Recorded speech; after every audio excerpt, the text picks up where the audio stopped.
Parents of sociopaths, psychopaths or people who have done terrible things, how do you feel about your offspring? Story 1. I worked as a nanny for one family for 3 years. The girl was 9 when I started, and the boy was 5. The boy is autistic, and I'm fairly certain the girl is a sociopath. The girl would constantly torture her brother with things she knew would drive him mad. This isn't normal sibling rivalry either. She took it to a whole new level, to the point where he would physically rip his hair out and scratch his face and body trying to get her to stop. But to make things worse, she could switch in a second to being all sweet and loving, so her brother still adores her. She treated everyone around her as objects, and if they didn't do what she wanted, she would either completely disengage or hurt them. The first time she told a complete lie about me to her parents because I didn't do what she wanted. They let me know that the first time she threw someone under the bus was when she was 4. No amount of lessons about treating others kindly got through to her, and the look she gets on her face when hurting others is terrifying. She got so bad by the time she turned 12 that I had to quit. Puberty just magnified everything. Her parents are pushovers and let her get away with anything. She doesn't want to go to therapy, so she doesn't have to. I'm afraid of what she'll become when she gets older. Story 2. I am a step-parent to a boy whom I believe to be a psychopath. I met his father 5.5 years ago, and my stepson, let's call him B, had just turned 2. I had my own son, known as E, who was 3. At the time, B had just started throwing fits. We, of course, thought they were from the terrible twos. We thought it would stop. B's mom had always been in his life but had never had custody, just visitation, which was never regular, but she saw him at least once a month. She wasn't a horrible mother, and still isn't, but when she lived with anyone, she would foist all childcare responsibilities onto that person. She also has bipolarity running in her family. They all pull crazy stunts, but for the most part, are just good enough to pass within societal standards. When B turned 3, he continued his fit throwing but included urinating on things and himself to get revenge for punishment. We continued to discipline him with timeouts, spankings, or taking toys away, but we still thought it was just a phase. 3 months before he turned 4, B's father and I got married. We also started him in counseling. We kept him in it for a long while, even though it only seemed to make him worse. There was never a day without a fit. We also started him in a preschool for 3-year-olds. I also worked there, but not with him. I was ashamed and embarrassed because he constantly threw screaming, hitting, and kicking fits over things like using the restroom, washing his hands, or putting toys away. We eventually couldn't afford his counseling anymore due to other medical bills. His behavior continued into kindergarten. His teacher believed he had because he refused to pay attention and do his work. He eventually told the school counselor that he just didn't want to do it. This is a continuing problem today. We battle over it constantly, and not just with schoolwork, but with the basic kid things, personal hygiene, cleaning his room, chores, helping around the house at all, etc. He is now 7. He still throws screaming, raging fits. He also still urinates for revenge. I have to clean his bathroom constantly because when he gets mad, he goes in and pees all over the floor and shower curtain. He also lies in bed every morning and pees himself, then changes his underwear. He does that even when he hasn't been in trouble. He refuses to wash himself in the shower. It's been weeks since he last washed his hair. We've simply given up on that. He refuses to do the majority of his homework. He constantly lies about everything. He makes up grand stories about all kinds of stuff, from things you can't really do in a Minecraft game to saying my mother punched him. He takes anything you say and twists it wildly around in his head, then throws it back at you, stating that you hate him or want him to die or want to kill him. He has ripped up his own clothing, his toys, his bedding, and anything else he can lay his hands on. He also tries to manipulate every situation he can and has been known to steal, particularly from school. No matter what you do or say or try, he will argue with you until he's won, or thinks he has. No matter what we do or where we go, even if it's just for him, he's unhappy. Always unhappy. He has never been touched by anyone. We know this for certain and have had him evaluated by his new counselor just in case. Our families don't have extended contact with him for all the reasons listed, but my mother generally keeps him one night every 2 weeks. His mother's family is hugely into bikers against child abuse. We know them all personally, and no one new has come into his life. Plus, when he's with his mom, who is now a lesbian, he generally doesn't see her family much. He is currently back in counseling. Although there has been no improvement in months, and the counselor is running out of ideas. How do I feel about him? Honestly, I can't stand him. I know he's only 7, but he has ripped our family apart. My husband and I are completely different people than we ever were. We are tired and stressed from the daily battle with him. We are sad and drained from our own feelings toward him. And we are guilty. So heavily and deeply guilty. My husband is especially guilty, feeling that he put this awful burden on me, and this is a child I have loved with my whole heart. I would say that at one time, I even loved him more than my son, But the continued conflict, screaming, and hate he spews have caused me to retract a lot of that love. I'm a stay-at-home mom. I care for him every single day, all day. I will continue to do so, but when he turns 18, I'm not sure what will happen. My hope is that he gets better, but I honestly no longer believe that will ever happen. Story 3. I adopted a 7-year-old boy about 14 years ago. It was the worst decision of my entire life. He was, and is, a sociopath. He lies, he steals, he hurts, he cheats. He can be incredibly superficially charming but leaves a truly awe-inspiring wake of emotional and physical destruction behind him everywhere he goes. I say awe-inspiring because unless you've spent time around this, unless you truly understand how amazingly destructive this can be to a person's very self, you just don't get it. The psychiatrist during pre-adoption gave some warnings in her brief. The social worker, whose job it is to get kids adopted, pushed, pooh-poohing the psychiatrist's reports, minimizing them, and insisting that reports from his placements were biased. Now, understand, I am not inexperienced. I have other kids. I've worked with special needs kids. I thought I was prepared. I wasn't. Nothing, and I mean nothing, can prepare someone to have this inflicted on themselves. It changed me. It fundamentally changed me as a person. It did the same to everyone else in the family, in different ways.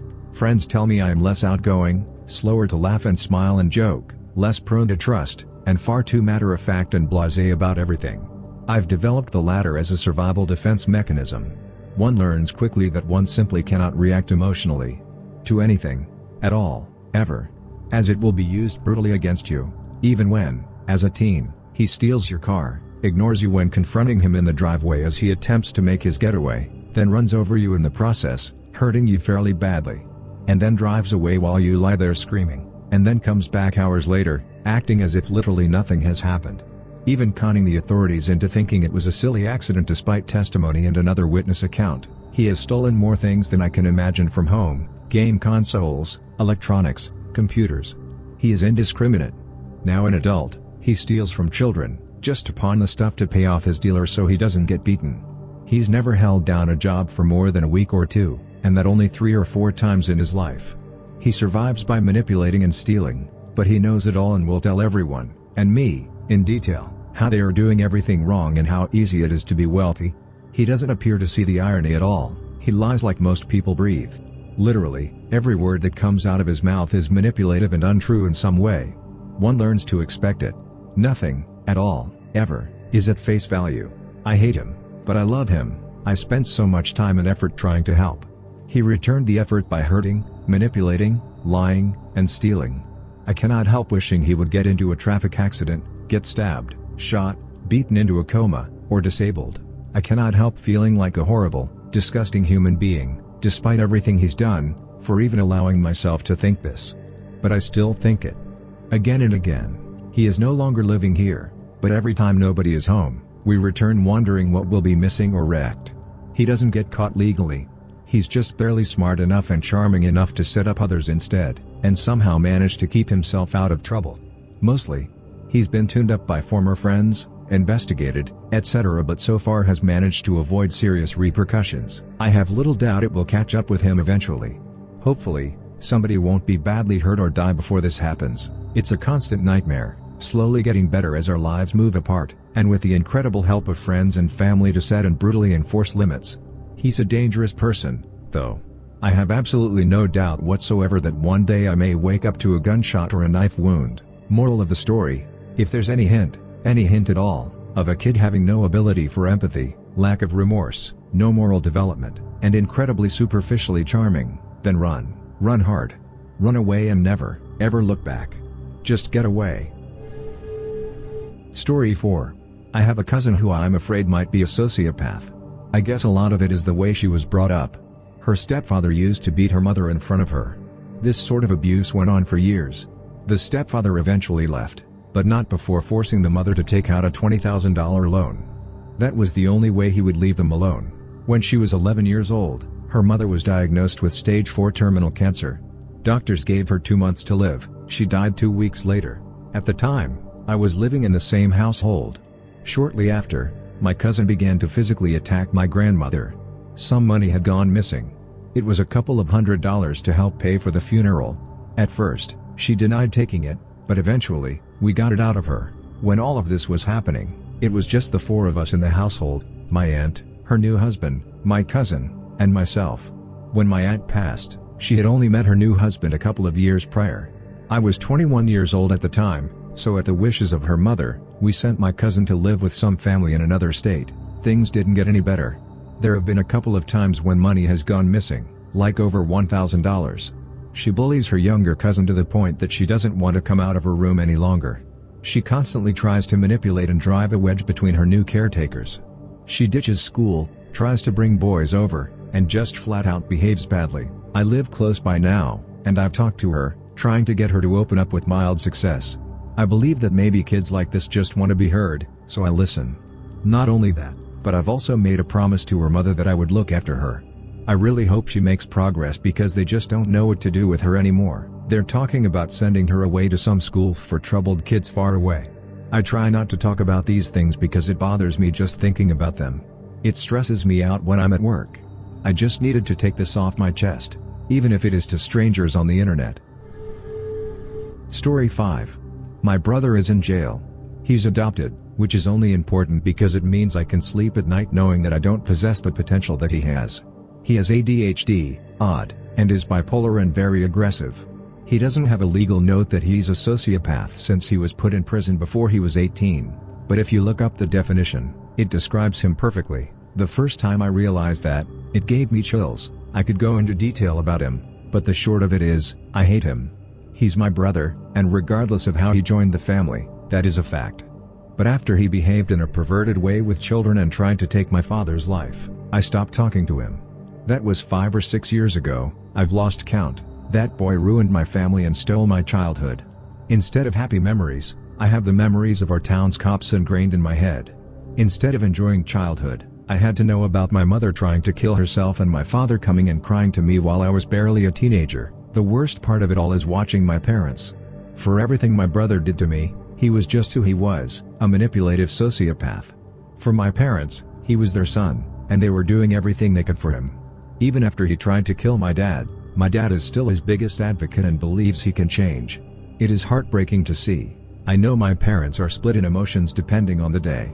Some days they believe he's making progress and will see the light.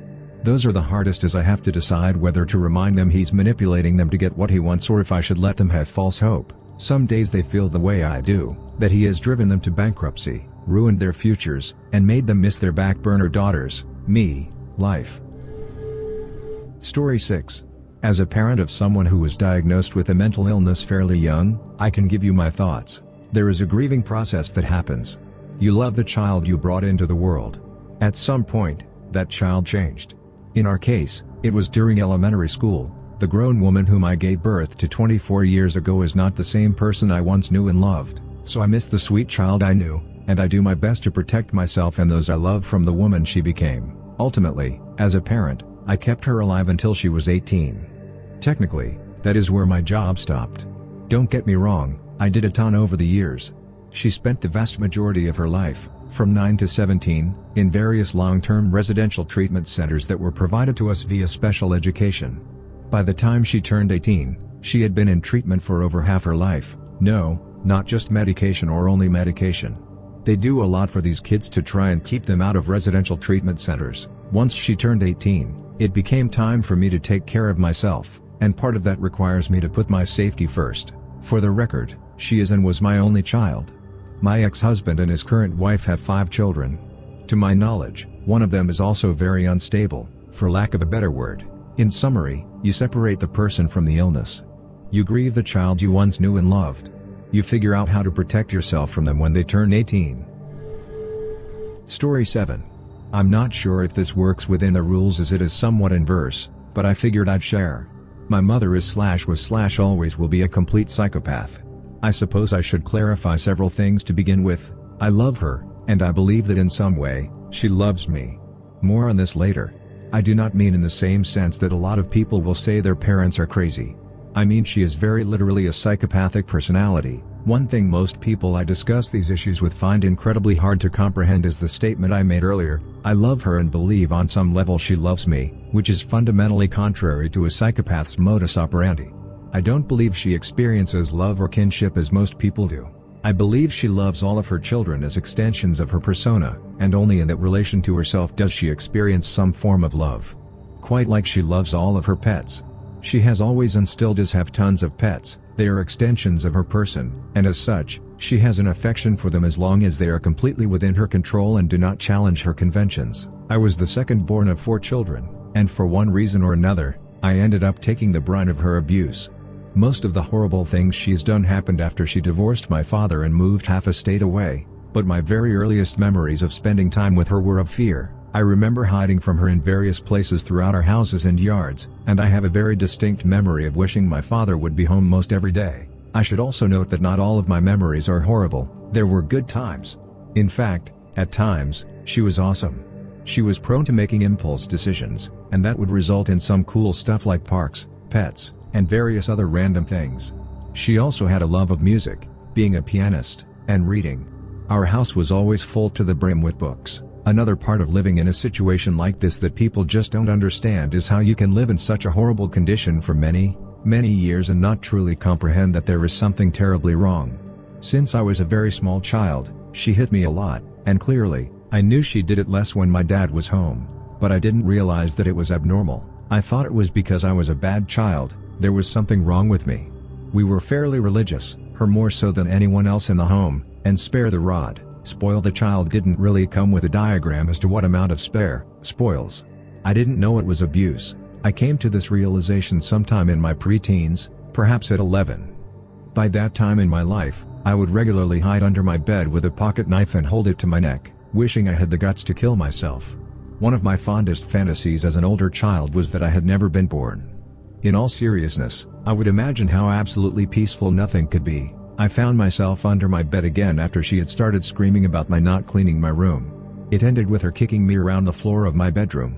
After she left, I rolled under my bed and looked through the trinkets, toys, and pictures I kept piled down there, and I began to realize years upon years of abuse and how abnormal it was. That was a tipping point in my development. I shed an innocence and trust in the natural way of things. I have problems with that one to this day, and began countering her in any way I could. Unfortunately for me, she had a lifetime of experience in manipulation. I ended up institutionalized several times for acting out. Stuff like running away from home, fighting back when she would try to hurt me. I would yell at her and treat her with disdain at the drop of a hat. From the outside looking in, she was a single mother with a hellacious child who was vile. I had turned from a quiet, innocent church mouse who did everything she said to a bad egg. She was also instrumental in my losing faith in God/religion. She had punched me in the parking lot of our church, and I ran inside with a bloody nose and told the youth pastor everything. I begged for help. He helped me by having a meeting between her and me and suggesting that we pray together more. Sometime after that, I got into a fight with her and her friend. She never had boyfriends, they were only friends, and they worked me over pretty good, then called the cops. The cops took me to an institution.